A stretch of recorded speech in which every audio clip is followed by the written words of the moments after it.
নমস্কার, ২৪-এর মহারণ কারদখলের সিংহাসনে অনুষ্ঠানে আপনাদের স্বাগত। আমি রয়েছি রিমিকার। আমাদের সঙ্গে আজকে রয়েছেন বসিরহাট লোকসভা কেন্দ্রের বাম কংগ্রেস জোটের সিপিআইএম প্রার্থী নিরাপদ সর্দার। তিনি দীর্ঘদিন বিধায়ক ছিলেন এই সন্দেশখালীতে। তারপরে সবাই যেটা বলেন যে কাজের মানুষ, কাছের মানুষ, সেই নিরাপদ সর্দার আজকে আমাদের ট্রাইব টিভির মুখোমুখি হয়েছেন। আমরা তার সঙ্গে কথা বলবো।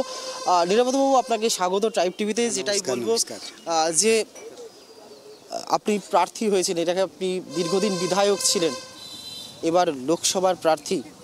7টা বিধানসভা নিয়ে লোকসভা, কতটা চ্যালেঞ্জিং এবং কি মনে হচ্ছে? আমি তো ইতিমধ্যে আমার 7টা বিধানসভা কেন্দ্রের একাধিকবার পৌঁছে গেছি। মানে বলা যেতে পারে প্রত্যেকটা গ্রাম পঞ্চায়েত এলাকাতেই আমি পৌঁছে গেছি। আজকের কয়েকটা গ্রাম পঞ্চায়েত আছে, সেটাও কভার হয়ে যাবে। কোনো কোনো জায়গাতে একাধিকবার পৌঁছেছি।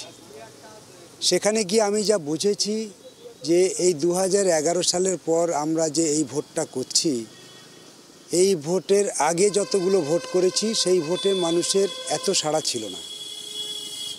এবার অভূতপূর্ব সাড়া মিলছে। মানুষ চাইছে যে এবার ভোটটা দিতে পারবো তো, মানে মানুষের একটা ভোট দেওয়ার একটা আকুতি তৈরি হয়েছে। এই চ্যালেঞ্জে আমরা সাফল্য, কারণ আমরা এটাই বোঝাতে চেয়েছিলাম মানুষকে, তোমার ভোটটা তোমাকেই দিতে হবে। এবার নির্বাচনে কিন্তু মানুষের মধ্যে সেই আবেগটা তৈরি হয়েছে যে আমাদের ভোটটা দিতে হবে।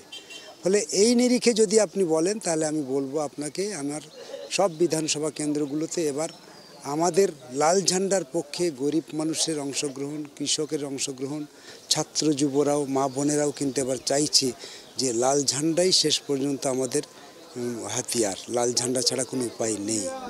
মানুষের আবেগ বাড়ছে, জনসমর্থন বাড়ছে, মিটিং মিছিলে ভিড় বাড়ছে, বামেদের মিটিং মিছিলে। কিন্তু একটা আশঙ্কার কথা, যেটা আপনারা এই রাজ্যের রাজনৈতিক পরিবর্তন হওয়ার পর থেকে যেটা বামেরা দীর্ঘদিন ধরে অভিযোগ করে আসছে, যে গত বেশ কয়েকটা নির্বাচনে যে শান্তিপূর্ণভাবে অবাধ নির্বাচন হচ্ছে না। এবং আমরা দেখছি এর আগেও যে কথাটা আপনাদের দলীয় নেতৃত্ব বারবার বলছে, যে মানুষের এত সমর্থন আসলেও ভোট বাক্সে এই যেহেতু অবাধে নির্বাচন হচ্ছে না, সেই জন্য ভোট বাক্সে তার প্রতিফলনটা হচ্ছে না। সেই জায়গায় দাঁড়িয়ে এবারের লোকসভা নির্বাচনে আপনার বসিরহাট লোকসভাতে কতটা অবাধ শান্তিপূর্ণ নির্বাচন হবে, নাকি আবারও সেই রিগিংয়ের আশঙ্কা করছেন আপনারা? আপনারা দেখেছেন প্রত্যেকবার ভোটে পশ্চিমবঙ্গের 2011 পর আর ভোট হয় না। মানুষ প্রচণ্ড আতঙ্কের মধ্যে থাকে। ভোটের সময় সব জায়গাতে ঠিকঠাক ভোটও দিতে পারে না।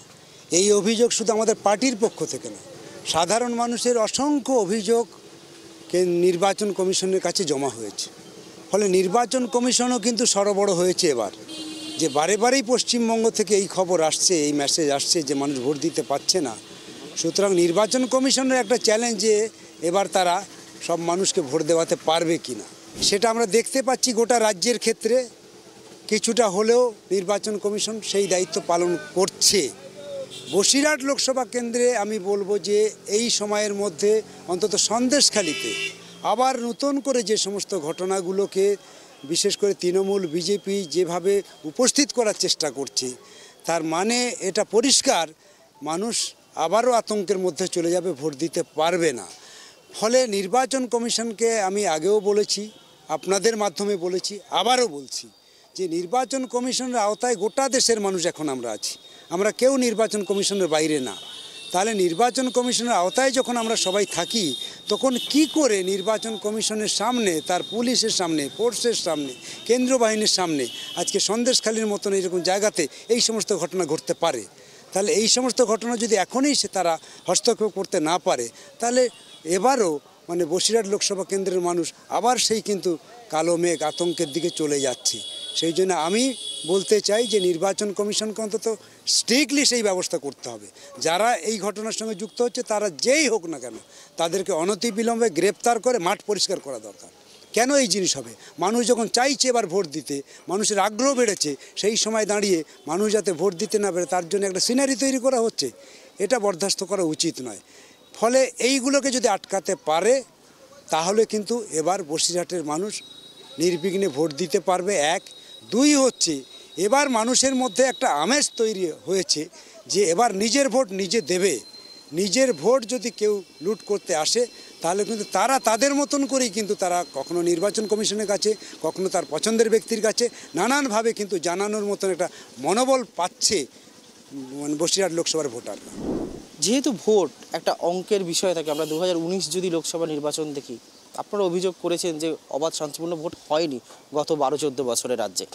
তারপরেও আমরা দেখেছিলাম 2019-এর লোকসভাতে এই বসিরহাট থেকে প্রায় 68,000 মতো ভোট পেয়েছিল বামেরা, চতুর্থ পজিশনে ছিল এবং প্রায় যেটা সিগনিফিকেন্ট যে প্রায় 24% মতো ভোট বামেদের কমেছিল। সেই জায়গায় দাঁড়িয়ে আপনি যেটা বলছেন যে আপনি আশা প্রকাশ করছেন যে মানুষ আবার লাল ঝান্ডার দিকে আসছে, ভরসা রাখছে। এই যে 24% ভোট কমেছিল সেই জায়গাটাকে মেক আপ করে যদি অবাধ শান্তিপূর্ণ ভোট হয় তাহলে বসিরহাটের হাল ফেরাতে কি লাল ফিরবে, কতটা আশাবাদী? শতাংশের হিসেব আমি মেলাতে চাই না, কারণ শতাংশের হিসেব তখন মেলানো যায় যদি মানুষ তার মতামতটা প্রয়োগ করতে পারতো, তাহলে অঙ্কটা কাছাকাছি হোক দূরে হোক মেলানোর চেষ্টা হতো। তো মানুষ ভোটেই দিতে পারলো না, শতাংশ কী হবে? আপনি ধরুন যে গত লোকসভা নির্বাচনে আপনি বসিরহাট লোকসভায় অসংখ্য জায়গায় হাড়োয়া, মিনাখা, সন্দেশখালী, হিঙ্গলগঞ্জ বিস্তীর্ণ এলাকা জুড়ে মানে মানুষ ভোটেই দিতে পারেনি, অবাধে ভোট মানে লুট হয়ে গেছে, যে যার মতন করে লুট করে নিয়েছে। সেই জায়গায় দাঁড়িয়ে আর শতাংশের হিসেব আসবে কী করে? এবার সেই অঙ্ক মিলবে না, সেই অঙ্কের কাছাকাছি কেউ মেলাতে পারবে না, তৃণমূলও মেলাতে পারবে না, বিজেপিও মেলাতে পারবে না। তবে ওরা আঁচ পাচ্ছে মানুষ কোন দিকে যাচ্ছে, সেই জন্যে সব কিছু অঙ্ক গরমিল হয়ে যাবে।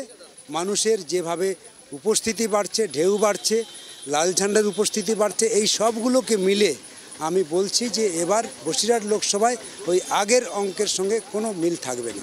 এবারে বসিরহাট লোকসভার গোটা রাজ্য তো বটেই, দেশেরও নজর রয়েছে। সন্দেশখালী মতো ঘটনা ঘটেছে গত 2-2.5 মাস ধরে, খবরের শিরোনামে সন্দেশখালী, মহিলাদের ওপর নির্যাতন, শেখ শাহজাহান বাহিনীর উত্তম হাজরা শিবুদের মতো লোকেদের জমি দখল করে নেওয়া, গ্রামের মহিলাদের ওপর নির্যাতন করা, এই যে অভিযোগ, পাল্টা অভিযোগ আবার বিজেপি শাসক দলের যে গঙ্গাধর কয়ালের ভাইরাল ভিডিও বলছে বিজেপি, বলছে তৃণমূল বলছে সাজানো ঘটনা। এই যে দুই দলের যে অভিযোগ, পাল্টা অভিযোগ, এবং সন্দেশখালীর মানুষ যে নির্যাতিত হয়েছে এটা আদালতে প্রমাণিত হয়েছে।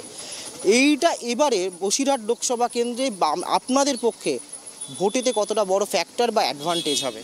আপনারা দেখেছেন যে সন্দেশখালীর ঘটনা কিন্তু বাস্তব ঘটনা, যে ঘটনাটা আমরা 2011 থেকে বলা শুরু করছিলাম। একদমই, আমি একটু থামনাচ্ছি। আপনি প্রথম, যখন কেউ জানতো না, যে যখন বিধায়ক ছিলেন বিধানসভায়, প্রথম আপনি এই অভিযোগ করেছিলেন যে সন্দেশখালীতে কীভাবে জমি বেহাত হচ্ছে, বিধানসভার ভেতরে দাঁড়িয়ে আপনি অভিযোগ করেছিলেন। রাজ্য সরকার কান দেয়নি, মুখ্যমন্ত্রী কান দেয়নি, আপনি অভিযোগ করেছেন সেটা প্রকাশ্যে, যে আজকে যদি আপনার অভিযোগের ভিত্তিতে সরকার যদি ব্যবস্থা নিত তাহলে আজকে সন্দেশখালীর এই দুর্নাম বা এই পরিস্থিতি হতো না। আজকের জায়গায় দাঁড়িয়ে আপনি প্রতিবাদের প্রথম মুখ ছিলেন, আজকে আপনি প্রার্থী, আপনার কাছে এটা কতটা অ্যাডভান্টেজ যে মানুষ এটা ভাববে যে নিরাপদ সর্দারিতে একদিন প্রথম আমাদের হয়ে মুখটা খুলেছিল? আপনারা দেখেছেন যখন আমাকে আমাদের রাজ্য পুলিশ গ্রেপ্তার করার জন্য বাঁশদ্রোণী থানাতে বসিয়ে রেখেছিল, সেই সময় আমাদের পার্টির পক্ষ থেকে, বামফ্রন্টের পক্ষ থেকে কিন্তু আহ্বান করা হয়নি বিভিন্ন জায়গায় মিছিল করার জন্য, সবে শুরু প্রক্রিয়া ওকে অ্যারেস্ট করার জন্য। এই খবর চলে যায় গোটা রাজ্যের, এই খবর যাওয়ার সঙ্গে সঙ্গে আমাদের নির্দেশের অপেক্ষায় কেউ থাকেনি।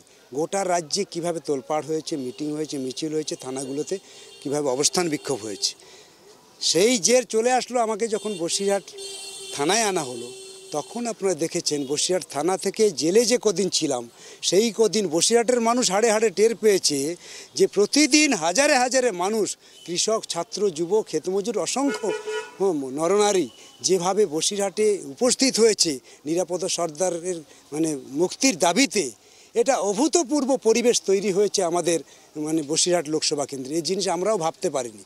ফলে নিরাপদ সর্দারকেই আবার বাম কংগ্রেস তারা প্রার্থী করেছে। এটা দিয়ে বুঝতে অসুবিধা হয় না যে এই ওদের যা বাইনারি হচ্ছে সন্দেশখালীকে নিয়ে, এই সবগুলোকে উপেক্ষা করে তারা বসিরহাটকে নিরাপদে রাখার জন্য নিরাপদর পাশে অসংখ্য মানুষ ঘুরে দাঁড়াচ্ছে। আমরা গত কয়েকদিন ধরে সন্দেশখালী 1, সন্দেশখালী 2 দুটো ব্লকে ঘুরছিলাম, যেখানে মূল ঘটনা মাঝের পাড়া, পাত্রপাড়া ঘুরছিলাম। প্রথম কথা, বিরোধী দলের সমর্থকরাও কিন্তু আপনার নামে একটা কথাও বলতে পারেনি, কিন্তু যেটা তারা বলছেন যে নিরাপদ সর্দার কাছের মানুষ বিধায়ক ছিলেন যখন আমাদের সুখে দুঃখে ছিলেন, কিন্তু তারা বলছেন এই সন্দেশখালির ঘটনা হওয়ার পর গত 2-2.5 মাস ধরে যা ঘটনা প্রবাহ সন্দেশখালিতে ঘটেছে, তাতে এখন বর্তমানে দাঁড়িয়ে সন্দেশখালির মানুষকে নিয়ে রাজনীতি করা হচ্ছে, তারা রাজনীতির শিকার হচ্ছে এবং গোটা দেশের কাছে সন্দেশখালির মানুষের মান সম্মানকে ধুলোয় মিশিয়ে দেওয়া হচ্ছে এবং তারা আশঙ্কা করছে যে এমন দুর্নাম করা হচ্ছে তাতে ভবিষ্যতে তাদের সন্তানদের বিয়ে দিতে পর্যন্ত সমস্যা হতে পারে। তারা বলছে আমরা রাজনীতির শিকার হচ্ছি। কি বলবেন? একদম ঠিক বলছে, ওই এলাকার মানুষ যেটা বলছে একদম ঠিক বলছে। আপনি দেখবেন যে আমরা তো ওই মানুষ ক্ষতিগ্রস্ত হচ্ছিল, নারী নির্যাতন হচ্ছিল, সেটা প্রতিবাদ করার জন্য, প্রতিরোধ করার জন্য ওখানে গণতান্ত্রিক আন্দোলন গড়ে উঠেছিল। সেইটাকে ভাঙলো বিজেপি। ভাঙার পরে কি করলো, এই এলাকার মায়েদেরকে নিয়ে যাচ্ছে বিহারে, নিয়ে যাচ্ছে উড়িষ্যায়, নিয়ে যাচ্ছে বর্ধমানে, তাদেরকে সামনে রেখে তারা ভোট প্রচার করছে। এই রকম নোংরা রাজনীতি এর আগে আমরা আমাদের দেশে দেখিনি। মানে আজকে বিজেপি এটাকে করছে। ওরা একদম ঠিক বলছে যে তারা রাজনীতির শিকার হয়ে যাচ্ছে। আপনি এখানে নির্যাতিত হয়েছে, সেই নির্যাতিতা কিভাবে গোটা মানুষের সামনে কিভাবে নির্যাতিত হয়েছে সেই ঘটনা বিজেপি তুলে ধরার চেষ্টা করছে। এটা তো গণতন্ত্রের পক্ষে নয়, এটা নারী নির্যাতনকে রক্ষা করার পক্ষে তো এই বক্তব্য নয়। ফলে এইগুলোও কিন্তু মানুষ দেখছে। সেই জন্য মানুষ যত দিন যাচ্ছে তত তৃণমূল বিজেপি ওদের দুজন বাঁচার জন্যে যে ঘটনা ঘটাচ্ছে এবং সেই ঘটনা থেকে অক্সিজেন নেওয়ার চেষ্টা করছে, ততই কিন্তু মানুষ আস্তে আস্তে সরে গিয়ে লাল ঝান্ডায় আশ্রয় নিচ্ছে। এটা হচ্ছে মানুষের চেতনা বলতে হবে। আমি বিশ্বাস করি বসিরহাট লোকসভার মানুষের উন্নত চেতনা, সন্দেশখালীর মানুষের উন্নত চেতনা। কারণ 2011 সালে আমরা সব জায়গায় হেরে গিয়েছিলাম, কিন্তু বসিরহাটে চারটে বিধানসভায় কিন্তু জিতিয়েছিল, তার মধ্যে সন্দেশখালী ছিল। আমার মনে হয় সন্দেশখালীর মানুষের সেই চেতনার আবার উদ্বেগ প্রকাশ ঘটছে, সেই চেতনা আবার ফিরে আসছে। এই চেতনা ফিরে আসা মানে লাল ঝান্ডার জয় নিশ্চিত।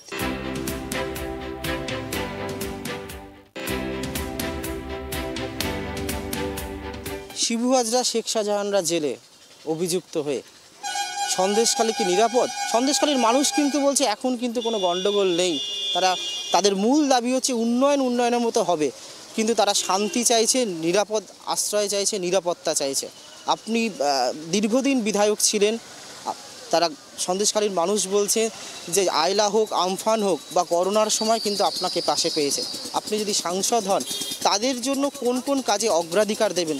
সন্দেশখালী তো বটেই আপনার জায়গা এবং গোটা বসিরহাটবাসীর জন্য। আসলে প্রথমত আপনাদের সবাই একটু জানা দরকার যে দুর্নীতি থাকবে আর নিরাপদ থাকবে, দুটো একসঙ্গে হয় না। দুর্নীতি মানুষের নিরাপত্তার বিঘ্নিত ঘটায়। তো বলে গোটা রাজ্যে দুর্নীতি, সন্দেশখালীর দুর্নীতির আঁকড়া। সেই দুর্নীতি করতে করতে সবাই কোটিপতি হয়েছে দেখেছেন, তাদের কেউ গ্রেপ্তার হয়েছে। তারা গ্রেপ্তার হয়ে গেলেই সবাই শান্তি ফিরে আসবে, নিরাপদে থাকবে, এরকম হয় না। আরও অসংখ্য জায়গায় আছে এরকম, ওই সন্দেশখালীর কোনায় কোনায় আছে, সেগুলোকেও গ্রেপ্তার করা দরকার। এবং অসংখ্য আগ্নেয়াস্ত্র আছে, বেআইনি আগ্নেয়াস্ত্র আছে সন্দেশখালীর বিভিন্ন দ্বীপে, সেগুলোকে উদ্ধার করা দরকার। মানুষ যদি দেখে যে পুলিশ এই কাজ করছে, তাহলে মানুষ তার নিজের কনফিডেন্স ফিরে পাবে এবং তারা মনে করবে যে হ্যাঁ আমরা নিরাপদে আছি। এইটা হলো নিরাপত্তা এবং নিরাপদের বিষয়। অন্যদিকে আপনি যেটা বলছেন যে আমরা জেতার পরে কি করব, আপনারা দেখেছেন যে বামফ্রন্ট জেতার পরে সবচেয়ে বেশি অগ্রাধিকার দিয়েছিল গরিব ক্ষেত মজুরদের, তাদেরই জমি দিয়েছে। গোটা দেশের মানুষ তাকিয়ে থাকে আমাদের। বসিরহাট কিন্তু তেভাগা আন্দোলনের জমি ছিল, আবার মানুষের জমি হারিয়েছে। সেই জন্য জমির লড়াইতে আমরা প্রথম সারিতেই আছি। ফলে যেখান থেকে যে আন্দোলনটা গড়ে উঠছে সেখানেই কিন্তু তেভাগা আন্দোলনের ভিটে বলা যেতে পারে বেড়মজুর। হ্যাঁ, শহীদ তেভাগাদের স্মৃতি সেখানটায় ফলক করা আছে। সেই জায়গার মানুষ আস্তে আস্তে ঘুরে দাঁড়াচ্ছে। আর ওই এলাকার মানুষ জানে যে বামপন্থা জিতলে অন্তত আর কিছু হোক আর না হোক আমরা নিরাপত্তার গ্যারান্টি দেব। আমরা জিতলে মা বোনেদের ইজ্জত নিয়ে এরকম চিনিমিনি আর কেউ খেলতে পারবে না।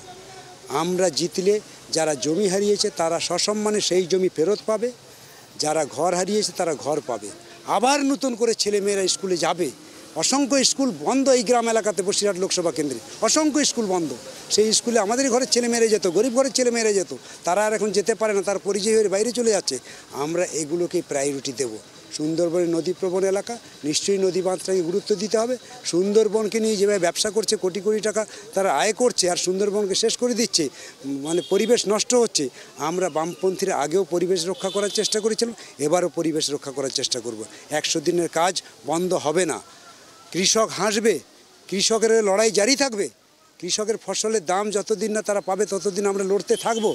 একজনও যদি পার্লামেন্টে আমরা যাই, অন্তত মানুষের, সাধারণ মানুষের যে দাবি, ছাত্র, যুব, ক্ষেতমজুর, মা বোনের, আদিবাসীদের যে দাবি, তা সোচ্চার হবে বিধানসভা, এই লোকসভা কাঁপবে।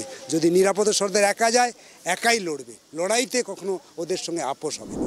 যেটা সন্দেশখালী বা ওই দ্বীপ অঞ্চলের মানুষরা যেটা বলছে যে যাদের জমি চলে গেছে, জমি নিয়ে, ফসলের জমি নিয়ে ভেরি করা হয়েছে, নোনা জল ঢুকেছে, তারা একটা আশঙ্কা প্রকাশ করে যদি তারা জমিও ফেরত পায় সেখানে তারা আর চাষাবাদ করতে পারবে না।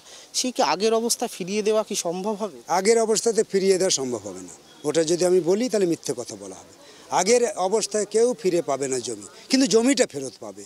জমি ফেরত পাওয়ার পর আমরা বলবো ওই জমিতে আপাতত যেভাবে তোমার রোজগার হয় সেভাবেই তুমি রোজগার করো, সেই রোজগারে আমাদের যত রকমের সাহায্য তা আমরা সাহায্য করব। প্রশাসন, আপনাদের দলীয়ভাবে আপনারা বারবারই অভিযোগ করেছেন এবং সেটা বহু জায়গায় প্রমাণিত হয়েছে যে প্রশাসন দলদাসে পরিণত হয়েছে। বিএলআরও থেকে শুরু করে সব জায়গায় দুর্নীতি, প্রত্যেকটা ক্ষেত্রে আদালতকে হস্তক্ষেপ করতে হচ্ছে। এই যে একদম গোড়ায় যে দুর্নীতি ঢুকে আছে প্রশাসনিক ক্ষেত্রেও, সেই জায়গা থেকে প্রকৃতভাবে জমি কি ফেরত দেওয়া স্বচ্ছভাবে সবাইকে সম্ভব হবে? জমি তো ওরা ওইভাবে ফেরত দিতে পারবে না। প্রথমত জমি তো নিয়েছে ওদের লুটেরা, সেইখান থেকে জমি যে যার জমি সে যদি ফেরত পায়, সে ওই খারাপ অবস্থাতেই ফেরত পাবে। তাহলে স্বাভাবিক অবস্থায় সেই জমি ফেরত পাওয়ার কোনো সুযোগ নেই। আর এই সময়কালের মধ্যে ওদের যে দুর্নীতি একবার অফিস আদালতে ঢুকেছে, তাতে কিছু রেকর্ড কাগজপত্র এদিক ওদিক করেছে। আমরা ক্ষমতায় আসলে এইগুলোকে সব আবার করে ধরতে হবে। আমরা এগুলোকে স্বচ্ছভাবেই গরিব মানুষকে দেবো, গরিব মানুষকে স্বচ্ছভাবেই দিয়েছিলাম, স্বচ্ছভাবেই দেবো। তার কাগজ ওরা নস্যাৎ করেছে, পাট্টা ওরা নস্যাৎ করেছে, আমরা সেই পাট্টা সসম্মানে তাকে ধরিয়ে দেবো। আর একটা যেটা বলছে মানুষ, যেটা বিশেষ করে সন্দেশখালীর মানুষ যেটা বলছে যে তাদের পানীয় জলের সমস্যা রয়েছে, রাস্তাঘাটের আরেকটু উন্নয়ন হলে ভালো হয়। এবং বসিরহাট অঞ্চলের মানুষের অন্যতম একটা বড় সমস্যা, ইস্যুর কথা হচ্ছে ইছামতির সংস্কার এবং রাস্তাঘাটের আরও সম্প্রসারণ। আপনি জিতলে কি এই বিষয়গুলোকে অগ্রাধিকার দেবেন? আপনারা দেখবেন যে বামফ্রন্ট আসার পরে সবচেয়ে বেশি গুরুত্ব দিয়েছিল এইগুলোতে, দ্বীপ এলাকাগুলোতে একেবারে যেগুলোকে কানেক্ট করা দরকার সেগুলোতে ব্রিজ হয়েছে। ব্রিজ তো ওরা এসে কেউ করেনি, তাহলে ব্রিজ বামফ্রন্টই করেছে। তাহলে বামফ্রন্ট সব ব্রিজগুলো করেনি। আমরা সব ব্রিজ করতে চাই না, কারণ সুন্দরবনকে সুন্দর রাখতে চাই। আর সুন্দরবনকে সুন্দর রাখতে গেলে সব জায়গায় ব্রিজ করা উচিত নয়। সেই জন্য সব জায়গায় ব্রিজ হবে না, কিন্তু সুন্দরবন এলাকার মানুষের জীবনযাত্রা যাতে মসৃণ হয়, সুন্দর হয়, সরাসরি যাতে তারা কলকাতার সঙ্গে যোগাযোগ করতে পারে, সেদিকে আমাদের অবশ্যই নজর থাকবে। অন্যদিকে আমি বলবো যে ওই এলাকার মানুষের যে দুঃখ দুর্দশা আছে, এইগুলোকে যদি আমরা সুন্দর করে করতে পারি, আমরা জেতার পরে তো অবশ্যই করব। বামফ্রন্টের কর্মসূচিতে আপনারা দেখেছেন, বামফ্রন্টের ভাবনা আপনারা দেখেছেন, সেই ভাবনা থেকে আমরা সরিনি, আমরা কখনো সরে যাইনি। বামফ্রন্টই তো সবচেয়ে আগে ভেবেছিল সুন্দরবনের প্রত্যন্ত এলাকায় কী করা যায়। সুতরাং বামফ্রন্টের ভাবনা, বাম কংগ্রেসের জোটের ভাবনা, আর আমাদের পার্টি বামফ্রন্টের ভাবনা, সব মিলিয়ে আমি অন্তত এবার যদি মানুষ জেতায়, তাহলে সেগুলোকে মাথায় রেখে মানুষের জন্য যতটা করা তা অবশ্যই আন্দোলনের মধ্যেই থাকবে। গত 5 বছরে যিনি বসিরহাটের সাংসদ ছিলেন, মানুষের অভিযোগ তাকে দেখা যায়নি, তার বিরুদ্ধে একাধিক বিতর্ক। দ্বিতীয় কথা, এবারে বিজেপি যাকে প্রার্থী করেছে বলছে, গ্রামের মানুষ যদি অস্বীকার করছে, তারা তবুও বিজেপি যেটা বলছে সন্দেশখালীর প্রতিবাদী মুখ রেখাপাত্র। অথচ রেখাপাত্রর বিরুদ্ধেও ইতিমধ্যে প্রচুর অভিযোগ উঠছে। তার গ্রামের মানুষরাই বলছেন যে পরিবারে অশান্তি লাগিয়ে দিচ্ছে। সন্দেশখালীর মেয়ে বিজেপির প্রার্থী, তৃণমূলকে প্রার্থী বদল করতে হয়েছে, প্রাক্তন সাংসদকে আবার প্রার্থী করতে হয়েছে। লড়াইটা কি কোথাও কঠিন বামেদের কাছে? আমাদের কাছে লড়াই সবসময় কঠিন। লড়াই মানে তো রাজনৈতিক লড়াই, রাজনৈতিক লড়াই হালকা হবে কেন? রাজনৈতিক লড়াই মানে মানুষের উপরে সবটা নির্ভর করতে হয়, মানুষের উপরে আস্থা রাখতে হয়, বিশ্বাস করতে হয়। মানুষ যাকে জেতাবে সেই জিতবে, সুতরাং লড়াইটা কঠিন। কিন্তু যাকে ওরা জিতিয়েছিল, ওর দোষটা কি? ও তো নাটক করা লোক, সিনেমা করা লোক, সে তাই করেছে। এখানকার লোকের কি হলো না তার কি এসে যায়? নুসরতের কি এসে যায় বলুন? সুতরাং আমি নুসরতের দোষ খুঁজে পাই না, বরং যারা নুসরতকে দাঁড় করিয়েছিল, জিতিয়েছে, তারাই সবচেয়ে বেশি অপরাধী। মমতা ব্যানার্জিরই অপরাধী। ঠিক তেমনি এবার বিজেপি যেভাবে আজকে দাঁড় করিয়েছে, গ্রাম থেকে একেবারে খেটে খাওয়া গরিব পরিবার থেকে তুলে নিয়ে এসে, তাহলে বিজেপি আরেকটা বাইনারি তৈরি করার চেষ্টা করছে। ওরা হাত তোলা লোক চায়, যাতে লোকসভায় বিল পাস করতে কোনো অসুবিধা না হয়। কারণ বিল দেখুন আপনি, লোকসভাতে কৃষক বিরোধী বিল এসেছে, এখন রেখাপাত্র যদি শিক্ষিত হয়, জানে, সমাজে যদি কাজ করতে করতে উঠে আসতো, সে যদি গরিবের দুঃখ দুর্দশা বুঝতো, তাহলে তো সে বুঝতো যে না ওটা ঠিক হচ্ছে না, প্রতিবাদ করতো। তাহলে ওই রকম লোক দরকার নেই, যে কিচ্ছু বোঝে না সেই দরকার। হাত তুললে হাত তুলবে, হাত নামাতে বললে হাত নামাবে। সেভাবেই তারা রেখাপাত্রকে তুলেছে, রেখাপাত্রকে প্রার্থী করেছে। রেখাপাত্রের পক্ষে কি সম্ভব? রেখাপাত্র বলতে পারবে যখন এখানে ছাত্রদের বিরুদ্ধে বিল পাস হবে তার বিরুদ্ধে কথা বলবে? এখানে কৃষক বিরোধী বিল পাস হচ্ছে ও বলবে? এখানে 100 দিনের কাজের টাকা বন্ধ ও বলবে? ও তো জানেই না যে 100 দিনের কাজের টাকা 3 মাসের মধ্যে আটকে রাখা যায় না, 3 মাসের পরে ছেড়ে দিতে হয়। দিল্লি সরকার ছাড়ছে না, কই এর বিষয়ে বলবে? ও বলবে না। সুতরাং ওরা এইরকমই লোক চায় যাতে গ্রাম বাংলা থেকে এভাবে উঠে আসুক। আইএসএফ এর সঙ্গে কি জোটটা হলে কি আরেকটু সুবিধা হতো বসিরহাটে, বিশেষ করে কারণ আইএসএফ হতে পারে প্রার্থী দিয়েছে। অবশ্যই অবশ্যই, আমরা তো চেয়েছিলাম। আপনারা দিল্লিতে দেখেছেন তো কীভাবে নরেন্দ্র মোদীকে পরাস্ত করার জন্য আমাদের পার্টি সীতারাম ইয়েচুরি গোটা দেশ কীভাবে ছুটে বেরিয়েছে। শেষ পর্যন্ত কংগ্রেস বুঝেছে যে এটা করা দরকার, কারণ দেশের সার্বভৌমত্ব থাকবে না, সংবিধান থাকবে না, পার্টিগুলো কী কাজ থাকবে? তাহলে এই সময় দেশটা বিপদের মধ্যে, দেশের মানুষ বিপদের মধ্যে।